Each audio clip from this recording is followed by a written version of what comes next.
মুর্শিদাবাদের আজিমগঞ্জে অবস্থিত কাঠগোলা জায়গাটি একটি আকর্ষণীয় পর্যটন কেন্দ্র।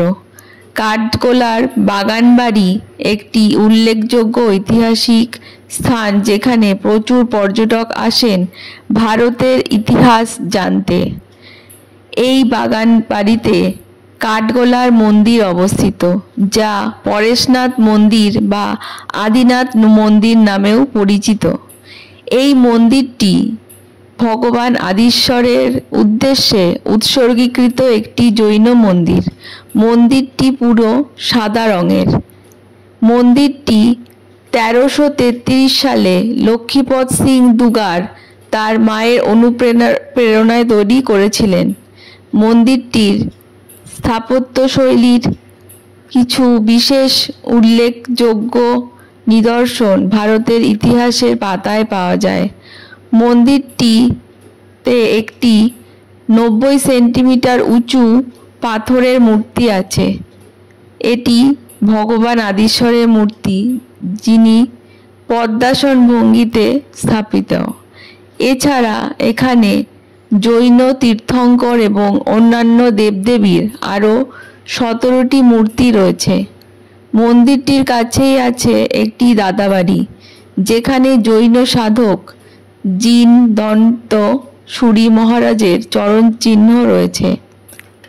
মন্দিরটি শ্বেত পাথরে নির্মিত এবং এর স্থাপত্যশৈলী অপূর্ব সৌন্দর্য বহন করে। এই সাদা পাথরের মূর্তিতে তৈরি মন্দিরটিতে বিভিন্ন রঙের মোজাইক করা ডিজাইন আছে, যা পর্যটকদের দৃষ্টি আকর্ষণ করে এবং নজর কাড়ে। এই মন্দিরটিকে ঘিরে রয়েছে একটি বাগান এবং একটি পুকুর আর কিছু আম, বিভিন্ন রকম ফলের গাছ। এই পুকুরে এখনও রুই, কাতলা ইত্যাদি বড় বড় মাছ চাষ হয়ে থাকে। এই বাগানটির প্রতিষ্ঠাতা ছিলেন জৈন সম্প্রদায়ের অন্যতম ধনী বণিক রায় বাহাদুর লক্ষ্মীপদ সিং দুগার। এই দুগার পরিবারের পূর্বপুরুষ ছিলেন জগৎ শেঠের মুনিম। সেকালে ধনী লোকেরা বাগানের শখের জন্য এরকম বাগান বানাতেন। এই বাগানে নানা রকম ফলের গাছ লাগাতেন এবং সুন্দর ফুল চাষ করতেন। কাঠগোলার বাগানে এককালে বিভিন্ন রঙের, এমনকি কালো গোলাপের চাষ হতো। সেই সাথে জুই চামেলি, বেলি ইত্যাদি ফুলের চাষ হতো।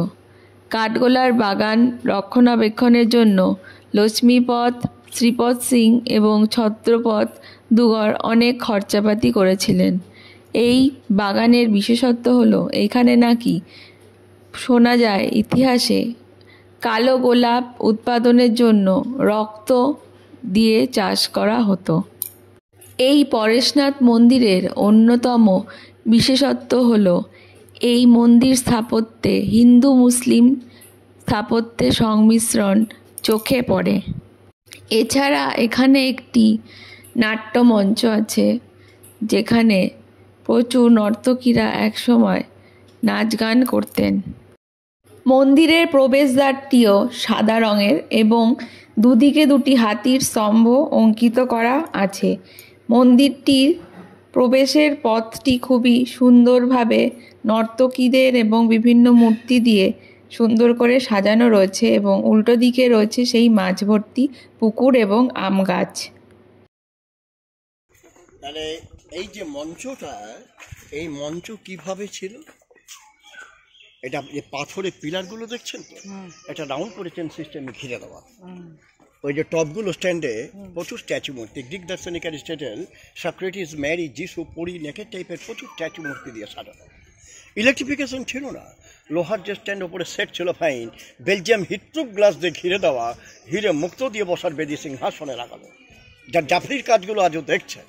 লক্ষ্মণ, হীরাবাই, মতিবাই, মুন্নিবাই, তিনজন নাম করা নর্তকী নাচ গান করে গেছেন স্টেজে। সেটা আমরা টোটালি ধ্বংসাবশেষ অবস্থায় দেখতে পাচ্ছি। আপনারা প্রত্যেকেও ওই সামনে গিয়ে ভালো করে ছবিটা তুলবেন। এখানে সেই যুগে নবাব মোবারকউদ্দৌলা, জগৎ শেঠ রাজা রঞ্জিত সিং দেবী সিং এর নাম শুনেছেন, যে ৭৬ মন্বন্তর ফুটিয়েছিল। আর এই রাজবাড়ির রাজা ছাড়া আমাদের মতো সাধারণ মানুষের প্রবেশ ছিল না সেখানে। সেটা আমরা টোটালি দেখছি। এটা আমরা যেটুকু বুঝেছি স্টাডি করে লাইব্রেরিতে, টোটালটাই গেছে ব্রিটিশ পিরিয়ডে।